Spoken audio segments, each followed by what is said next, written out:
일단 지금 한 15분 정도 시장 분위기 좀 체크해 봤는데 오전에 소화는 하죠. 좀 장대 음봉 떨어지면서 매물 소화하는 과정이 좀 진행되고 있고요. 지난주에도 말씀드렸지만 우리 시장이 움직이기 위해서는 중국 증시가 움직여야 된다, 이런 설명을 좀 드렸고, 중국 증시가 최근에 변동성을 보였던 뭐 여러 가지 이유들이 있습니다만 무역전쟁 관련된 이슈로 인해서 벌어졌던 것이 뭐냐면 위안화의 급격한 약세 전환이 있었다라는 거죠. 우리 환율도 중국의 환율과도 연동돼서 거의 한 70% 정도의 싱크로율을 가져간다 말씀드렸는데, 그러다 보니까 원달러 환율도 굉장히 빠르게 약세화된 그런 부분들이 있습니다. 그래서 일각에서는 금융위기 때 벌어졌던 것처럼 앞으로 달러가 굉장히 좀 강해지면서 우리 원이라든지 위안이라든지 약세의 어떤 흐름이 굉장히 오래될 것이다, 이런 얘기를 합니다. 근데 제가 지난번 이제 총정리를 한번 해드렸던 거 기억하실 텐데, 이 문제가 결국엔 어떻게 해결될 것이냐, 이런 설명을 드렸잖아요. 무역전쟁이 어떤 식으로 나중에 해결점으로 귀결될 것이냐, 이 설명을 드릴 때 당장은 아니지만 분명히 플라자 합의처럼 위안화의 어떤 절상 작업을 어느 정도 약속을 받고 그런 작업들이 진행되면서 향후에 위안화의 어떤 강력한 강세 흐름과 우리나라도 어떻게 보면 원화도 강세 흐름을 따라가겠죠. 위안화가 강세 전환이 된다면 그런 어떤 합의를, 암묵적인 합의를 보든 아니면 실질적인 합의를 보든 뭔가 합의를 보려고 하지 않겠나라는 말씀을 드렸던 것 같아요. 주말 동안에 또 트럼프의 트윗을 보게 되면은 EU와 중국은 환율을 조작하고 있다, 이런 코멘트를 날려버렸습니다. 그 말은 즉슨 어떻게 보면 환율 전쟁이 시작됐다, 이런 언론들 아마 보셨을 거예요. 환율 전쟁이라고 하는 부분에서 이제 약달러를 선호할 수 있다, 그러면서 나머지 애들은 강화된 통화를 유지해라, 이 얘기의 시발점이 될 수 있는 거거든요.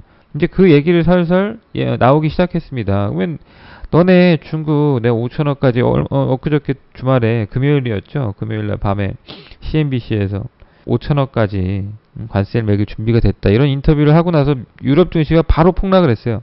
물론 회복이 들어왔습니다만 그 인터뷰가 나가자마자 급락했거든요. 그래서 미증시도 열리자마자 하락 출발했습니다. 이런저런 엄포들이 결국에는 최종점이 아마도 환율로 귀결되지 않겠나. 이 전에 말씀드렸던 그 내용이 조금씩 구현이 돼가고 있다는 생각이 듭니다. 물론 이제 어떤 식으로 이어질지는 뭐 좀 더 봐야겠습니다만, 이제 슬슬 그런 얘기들이 나오고 있다라는 점에서 본색이 드러나고 있는 거죠. 근데 이게 굉장히 웃긴 게, 달러는 앞으로 제가 이제 한 몇 년 전부터 이제 이렇게 말씀드렸는데, 달러가 약해지면은 우리나라 증시를 비롯해서 여러 상품들이 이제 올라간다는 거 확인하셨죠? 기억나십니까? 달러가 약해지면 이제 우리나라 증시를 비롯해서 여러 가지 상품들의 가격이 상승을 하게 된다. 그런 얘기를 드렸어요. 이제 달러 지수 좀 볼까요? 오랜만에. 자, 월봉으로 한번 봅시다.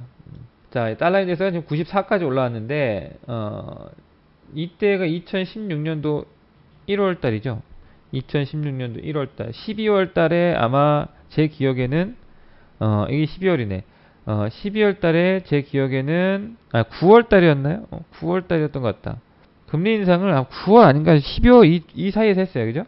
9월 아니면 12월 달에 미국이 처음으로 금리 인상을 시작했습니다. 그러면서 이제 제가 힘들게 말씀드리길, 앞으로 금리 인상이 진행되면은 많은 사람들이 달러 강세가, 이 기조가 계속 이어질 거라고 예상을 하고 있고, 언론에서도 그런 얘기들을 하고 있지만, 실상 금리 인상이 진행이 되기 시작하면 이제 달러는 점진적으로 약화될 것이다. 그래서 꾸준하게, 물론 이제 중간중간 반등은 있겠습니다만 이제 하락할 것이다, 이런 말씀을 드렸어요. 그리고 나서 이제 달러는 약해졌어요. 원만하게 이제 계속 꾸준하게 하락을 해왔고, 그런 모습들을 계속 보여왔는데, 어떻게 보면은 달러는 약해지는 게 지극히 자연스럽습니다. 왜냐면 달러 그만큼 찍어냈으니까.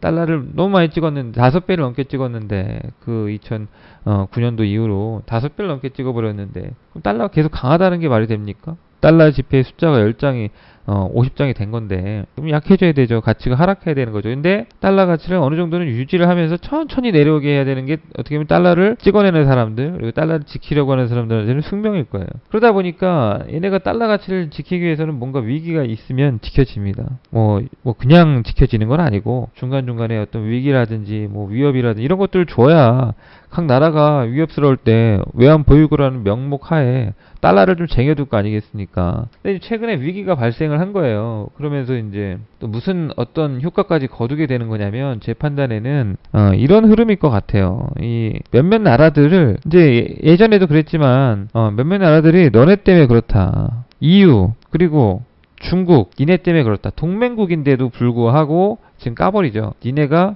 환율을 조작해서 그렇다. 이제 이런 어떤 프레임을 씌워버리는 거죠. 우리가 이제 앞으로 달러를 약세해야 된다. 약해져야 된다. 이 명분이 생겨버리는 거예요. 그러면서 이제 점진적으로 달러는 약해지겠죠. 달러가 약해지는 건 어떻게 보면 자연스러운 건데. 많이 풀렸으니까. 근데 이런저런 이제 이유들을 붙여가면서 달러를 약세 흐름으로 전개를 시키고 그 외 통화들이 강세 전환이 되겠죠.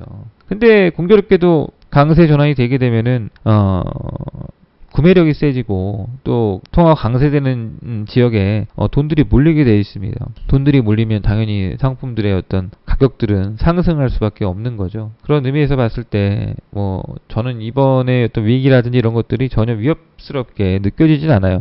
우리의 어떤 경제 위기 이런 것들은 부차적인 거죠. 결국에는 뭐 증시라든지 이런 것들에서는 장기적으로는 어떤 우리 정말 경기가 너무 안 좋아서 경제가 완전히 꼬우라 박히지 않는 한 증시의 분위기는 글로벌 증시의 어떤 트렌드를 따라갈 수밖에 없어요. 돈이 움직이는 거기 때문에. 근데 그렇게 봤을 때 돈들이 들어온다면은 증시의 어떤 방향이라든지 뭐 이런 것들은 긍정적으로 해석할 수밖에 없거든요. 일단 당장은 이런 부분들이 뭐 오늘 내일 어떻게 된다 이렇게 얘기할 수 있는 건 아니기 때문에 뭐 긍정적인 얘기를 하고 싶어도 좀 지켜봐야 되는 거기 때문에 그런 어떤 부분들이 있는데 크게 보면은 전혀 위협스럽게 느껴지지는 않는다라는 거를 우리 회원님들이 알고 계시면 좋을 것 같아요. 그리고 이제 지난 금요일 날 보시면은 달러가 지금도 약하네. 지금 보시면은 트럼프의 코멘트가 있은 이후에 30분 뭐 1시간 뭐 자 보시면 여기서 그 CNBC에서도 그런 코멘트를 했어요. 환율 관련된 코멘트를 하고 트윗도 날렸거든요.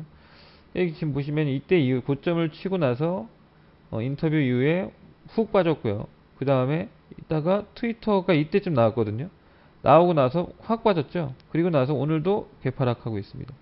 달러가 약해지고 있는 모습이 일단 이틀 연속 나와주고 있는데 여기서 만약에 달러가 이 기조를 뭐 바로 이렇게 계속 가지는 않을 거라고 보는데 왔다 갔다 하긴 할 거라고 보는데 만약에 이 포인트에서 이 부근에서부터 이제 달러가 약해지기 시작한다.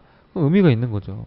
그러면은 마침 우리 증시도 많이 빠져 있고 원달러 환율도 제가 이제 이렇게 차트 엊그저께 보여드렸지만 여기서 하락 반전 된다고 해서 이상할 거 없다 말씀드렸잖아요. 뭐 주봉 일봉으로 이렇게 보여드렸었구나. 주봉 월봉 이렇게 보시면은 얘를 뭐 월봉 주봉으로 본다. 뭐 트렌드라는 게 정확하게 뭐 이렇게 맞지는 않지만 그죠? 뭐 긋기 나름인데 뭐지 이렇게도 그릴 수 있는 거 저렇게도 그릴 수 있는 거예요. 근데 보시면은 거의 뭐 상단부에 올라왔다라는 거 이렇게 해서 지금 한 달 동안 급격하게 환율 변동이 있었는데 많이 올랐다는 거지. 좀 더 갈 수도 있어요. 근데 이런 자리들이다. 의미 있는 자리 구간이 왔다. 뭐 이번 주에 꺾이냐 다음 주에 꺾이냐 다다음 주에 꺾이냐 그 뭐 정확하게 찍어낼 수는 없고 그 부근에 왔다라는 거는 분명한 것 같아요. 이 자리에서 꺾이기 시작하면 다시 시작되는 거야. 이때가 언제야 이때가 이따 꺾였던 포인트가 어딥니까?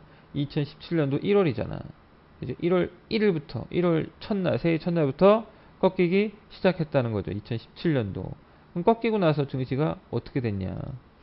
2017년도 1월 달부터 그죠? 여기가 저점이었죠? 물론 3월 달에 저점 한번 더 코스닥 한번 더 쳤네. 거기가 바닥이었다는 거지. 2016년도 12월 달에 어떻게 보면 진짜 바닥이었고. 자, 코스피 증시. 또 마찬가지야.